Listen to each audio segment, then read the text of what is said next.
തുണിയുടെ ഡ്രസ് മാറ്റണം. അതിനൊരാളുടെ സഹായം വേണം. ഹസ്ബൻഡ് നിക്കട്ടെ.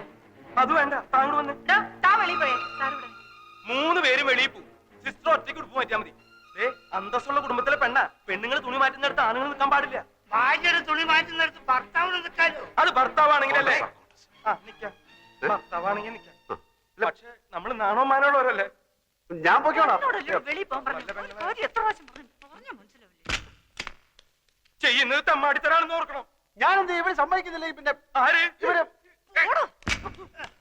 അതെ, ഈ കോൺഗ്രസ്സുകാർ എന്തിനാ നിന്റെ അമ്മൂമ്മയുടെ 2 അങ്കട്ടിന് പോവാൻ? എന്റെ കാലിന്റെ അടിയിൽ തീയ. അതിനത് ടൈൽസ് അല്ലേ?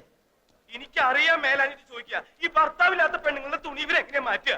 അല്ല, അങ്ങനെ പാടില്ല എന്നാണ് പ്രമാണം. എന്തെങ്കിലും ഒരു അഭിപ്രായം ചോദിച്ചാൽ താൻ തന്റെ വായ തോന്നിയ അഭിപ്രായം പറയാ. ഇയാൾ ചാടി കളിക്കുന്നാണ്ടാ തോന്നുന്നു. ഇയാളുടെ ഭാര്യയുടെ തുണിയാണ് അയാൾ മാറ്റുന്നത്, അയാളുടെ ഭാര്യയുടെ തുണി അയാൾ മാറ്റുന്നത്. നിങ്ങൾക്ക് എന്താണ്?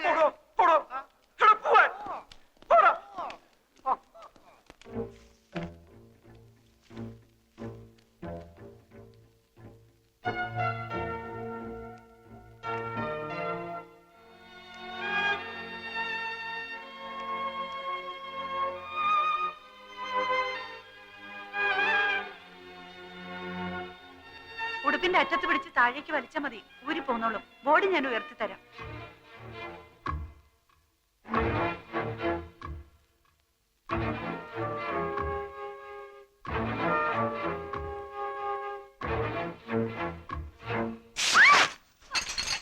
എന്റെ പാവാട താടോ, എന്റെ പാവാട എങ്കിൽ താടോ, എന്റെ പാവാട തരാൻ.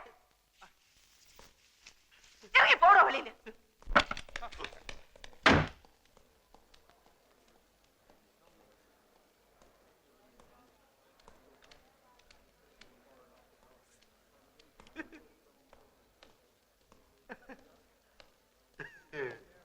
എന്താടാ നിന്ന് വിളിക്കണത്? ഇവിടെ ആരെങ്കിലും തുണി അഴിച്ചിട്ട് തുള്ളുണ്ടോ?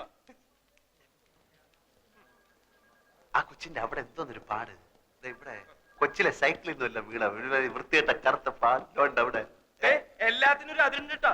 ഗതി കേട്ടാ നിന്നെയും കൊല്ലും, ഞാനും ചാവും. ഇങ്ങനെ ഭർത്താക്കന്മാരുണ്ടോ? കണ്ണുടച്ചോണ്ടാണോ ഭാര്യയുടെ ഉടുപ്പ് മാറ്റുന്നത്? ഇയാളെയൊക്കെ സഹായത്തിന് വിളിച്ച് എന്നെ വേണം പറയാൻ. വൃത്തികെട്ടോ.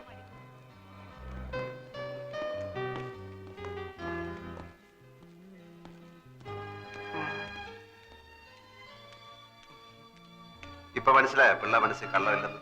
അതിന് നീ നായരല്ലേ? അതേടോ, നല്ല അന്തസ്സുള്ള ഇല്ലത്തെ നായരാ. അല്ലേ കാണായിരുന്നു. അപ്പൊ അത്ര വിഷമുള്ള ജാതി അല്ല.